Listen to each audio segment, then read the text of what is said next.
নমস্কার বন্ধুরা, এটা আমার চ্যানেলের প্রথম ব্লগ শান্তিনিকেতন ট্যুর। আশা করি আপনাদের সকলের ভালো লাগবে। সকালবেলায় আমি আমার ঘরে যে ঠাকুর আছে তাকে প্রণাম করে আমি আমার ফ্যামিলি নিয়ে বেরিয়ে পড়ি এই ট্যুরের উদ্দেশ্যে। তখন ভোর 4টে 4:30 বাজে। আমার ফ্যামিলি বলতে আমি, আমার স্ত্রী এবং আমার সন্তান 3জনে মিলে আমরা বেরিয়ে পড়ি এই ছোট্ট ট্যুরের উদ্দেশ্যে। আসুন সকলে মিলে এই ট্যুরটা দেখি। আশা করি আপনাদের সকলের ভালো লাগবে।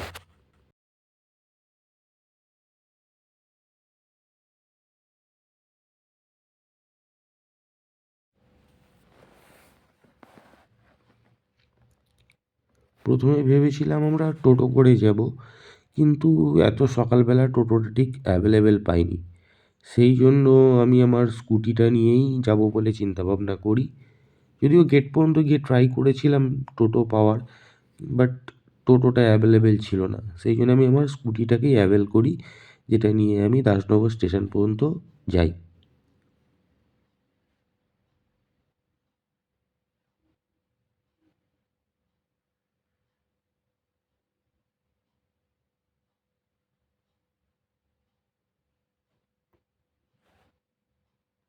দাসনগর স্টেশনে পৌঁছে আমরা যখন প্ল্যাটফর্মে উঠছিলাম, তখন আমাদের সামনে দিয়ে হাওড়া পুরী বন্দে ভারত এক্সপ্রেস পাস করে, যেটা আকাশগেট থেকে হাওড়া স্টেশনের দিকে যাচ্ছিল। হাওড়া থেকে 6টা 5-এর টাইম ছিল। সেটা দেখে তো আমার ছেলে খুব আনন্দ পায়। আমার ছেলে কেন, আমিও খুব আনন্দ পাই এটা দেখে। কারণ বন্দে ভারত দেখতে সকলেরই ভালো লাগে, কারণ এটা আমাদের ভারতের গর্ব, বন্দে ভারত এক্সপ্রেস। তারপর দাসনগর স্টেশন থেকে আমরা লোকাল ট্রেন ধরে হাওড়া স্টেশনের উদ্দেশ্যে রওনা হই।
দাসনগর থেকে হাওড়া স্টেশন বেশিক্ষণ টাইম লাগেনি, ওই মিনিট 8 মতো টাইম লেগেছিল। কারণ আমাদের দাসনগর থেকে একটা স্টপেজ টিকিয়াপাড়া, তারপরেই হাওড়া স্টেশন। খুব বেশি সময় লাগেনি। আর ভোরের বেলা ঠান্ডায় ঠান্ডায় কিন্তু লোকাল ট্রেনের জার্নি বেশ ভালোই লেগেছিল আমার।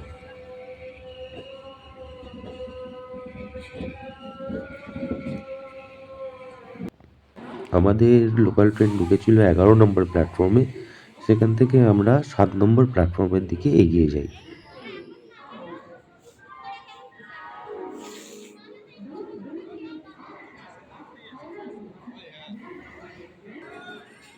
সাত নম্বর প্ল্যাটফর্মে পৌঁছে আমাদের ট্রেন দাঁড়িয়েছিল ওখানেই, হাওড়া থেকে এনজেপি বন্দে ভারত এক্সপ্রেস। আমাদের কোচ নম্বর ছিল C8। আমরা সেইটার দিকে ধীরে ধীরে এগিয়ে যাই।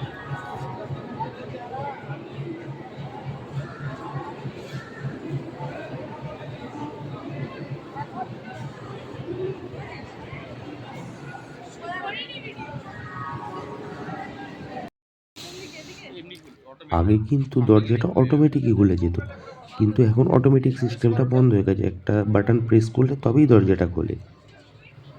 আমাদের সিট নাম্বার ছিল 52, 57 এবং 21। আমাদের কিন্তু কোনো উইন্ডো সিট ছিল না, কিন্তু আমার একটা কো প্যাসেঞ্জারের হেল্পের দৌলতে আমি একটা উইন্ডো সিট পেয়ে যাই।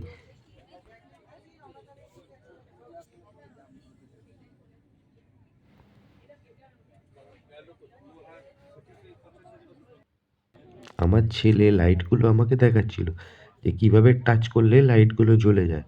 আমার থেকে ট্রেন সম্বন্ধে ভালো ও জানে, কারণ ও ট্রাভেল উইথ কৌশিকের ব্লগগুলো দেখে দেখে এইগুলো সব শিখেছে। কীভাবে ট্রেন নামিয়ে কোথায় খাবার খেতে হয় এইগুলোও আমাকে দেখাচ্ছিল। ততক্ষণে ট্রেন কিন্তু আমাদের ছেড়ে দিয়েছিল। আপনারা সেটা দেখতে পাচ্ছেন, আমাদের ট্রেন ধীরে ধীরে এগিয়ে যাচ্ছিল।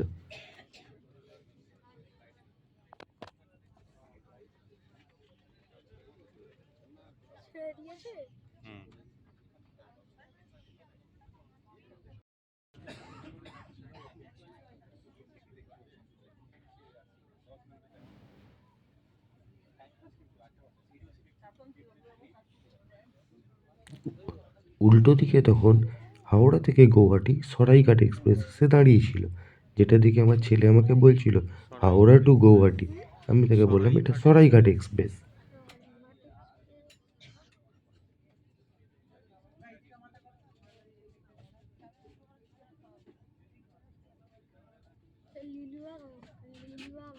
হাওড়া স্টেশন, হাওড়া থেকে লিলুয়া। হ্যাঁ,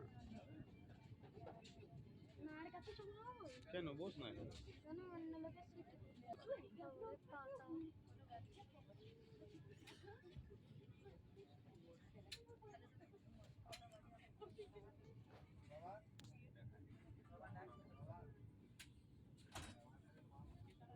এমনি বস।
আমার ছেলে কিন্তু আমার থেকে ট্রেন সম্বন্ধে বেশি জানে।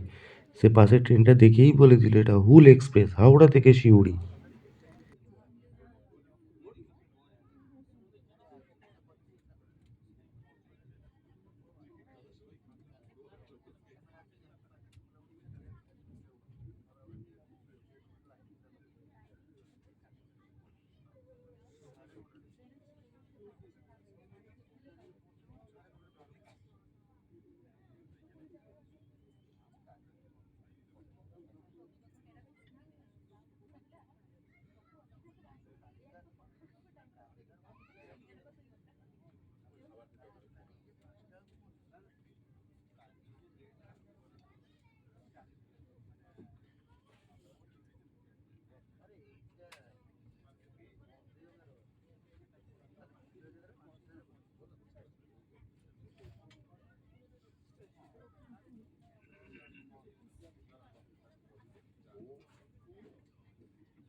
বর্ধমান দাঁড়ায় না,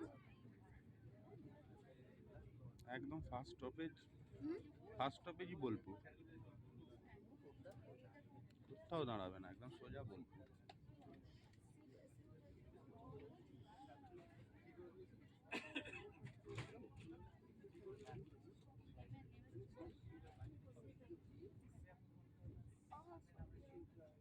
এটা চলে যায় না খবরে পাতা নেবে এখানেও দেবে বস এরকম খেলাম দেবো আরাম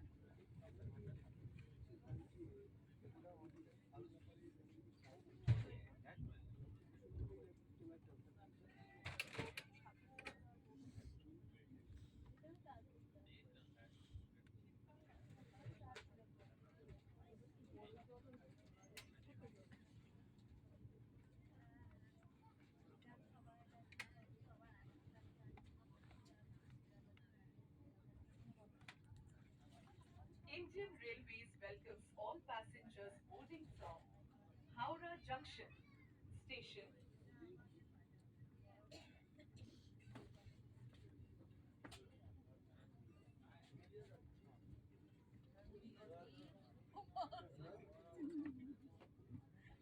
Bharatiya Rail বন্দে ভারত কিন্তু হাওড়া থেকে ছাড়ার খানিকক্ষণের মধ্যে খুব ভালো স্পিড নিয়ে নেয়।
এরপর আমাদের একটি করে নিউজ পেপার দেওয়া হয়।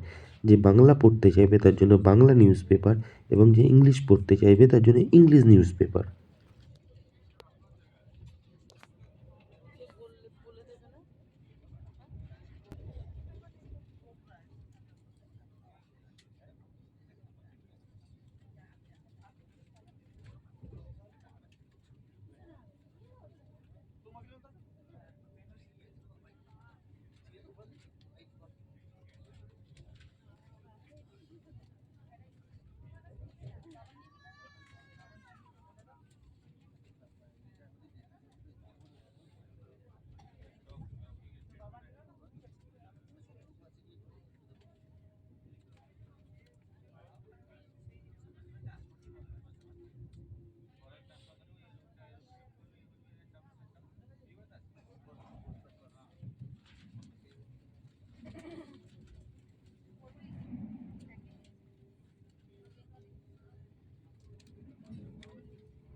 এরপর আমাদের চা দেয়া হয়, একটি চায়ের কিট দেয়া হয়, তার মধ্যে একটা টি ব্যাগ, একটা মিল্ক পাউডারের স্যাশে এবং একটা চিনির স্যাশে থাকে এবং দুটো বিস্কুট দেয়া হয় এবং 1 কাপ গরম জল দেয়া হয় যাতে আমরা চাটা তৈরি করে খেতে পারি।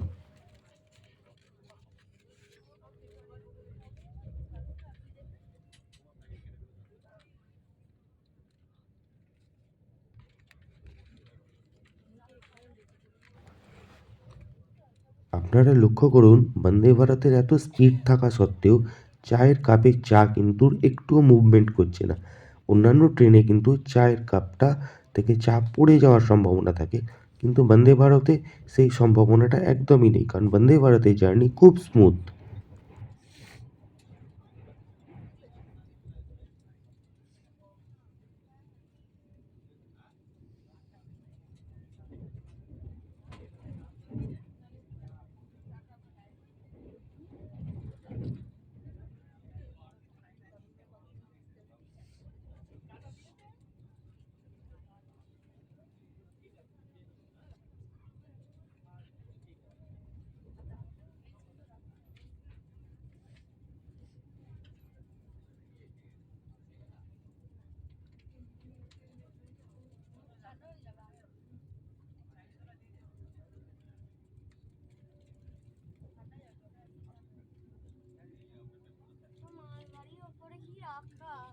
কয়লা,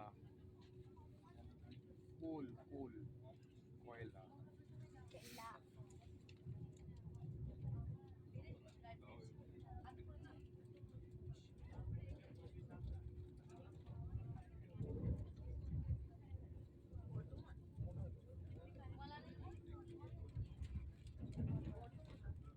না না না,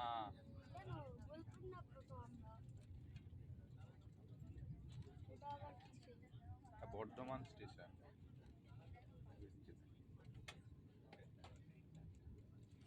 চন্দ্রজন গেল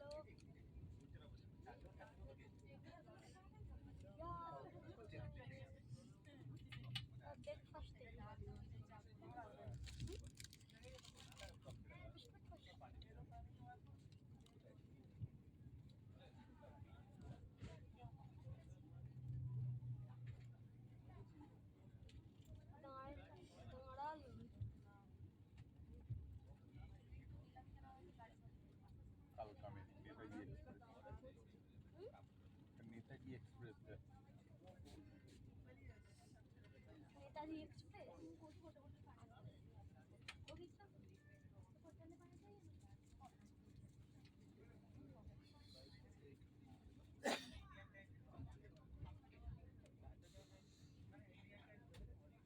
টয়লেট করে আসছি আমি, তুমি এখান থেকে দেখো ওখান দিয়ে চলে যাই।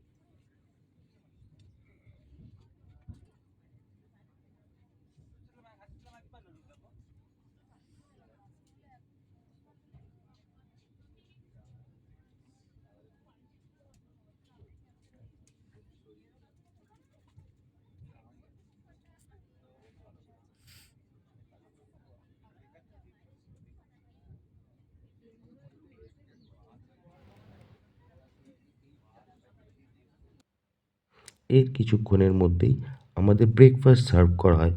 ব্রেকফাস্টের মধ্যে ছিল একটা ডাবল ডিমের আমলেট এবং তাতে কিছু ভেজিস, একটা প্যাকেটের মধ্যে 2 পিস ব্রাউন ব্রেড, একটা লোটে চোকো পাই, একটা আমুল বাটার, একটা অ্যাপেল জুস,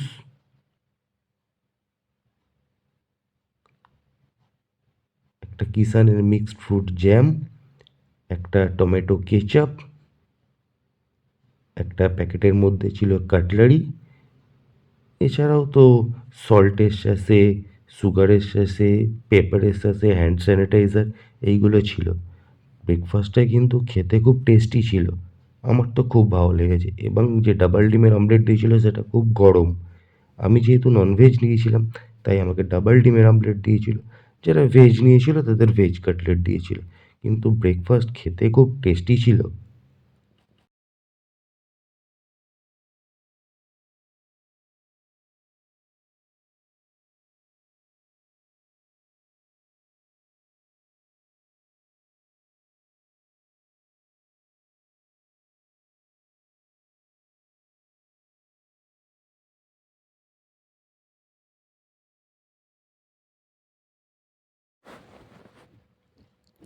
এর কিছুক্ষণ পরেই আমরা পৌঁছে যাই আমাদের ডেস্টিনেশন বোলপুর শান্তিনিকেতন। আমরা ট্রেন থেকে নামার পরেও খানিকক্ষণ ট্রেনের বাইরেই দাঁড়িয়েছিলাম ট্রেনটাকে দেখার জন্য, কারণ বন্দে ভারত এক্সপ্রেস দেখতে আপনাদের আগেও বলেছি আমার খুব ভালো লাগে, আমার ছেলেরও খুব ভালো লাগে, আমার মিসেসেরও খুব ভালো লাগে। আমার কেন, গোটা ভারতবর্ষের সকল মানুষেরই বোধহয় ভালো লাগে, কারণ আগেও আপনাদের বলেছি বন্দে ভারত এক্সপ্রেস ভারতীয় রেলওয়ে এবং ভারতবাসীর জন্য একটা গর্বের জিনিস। এটা দেখতে সকলেরই ভালো লাগে, আমার তো বিশেষ করে ভালো লাগে। আর কার কার ভালো লাগে আমাকে কমেন্টসে অবশ্যই জানিও সবাই।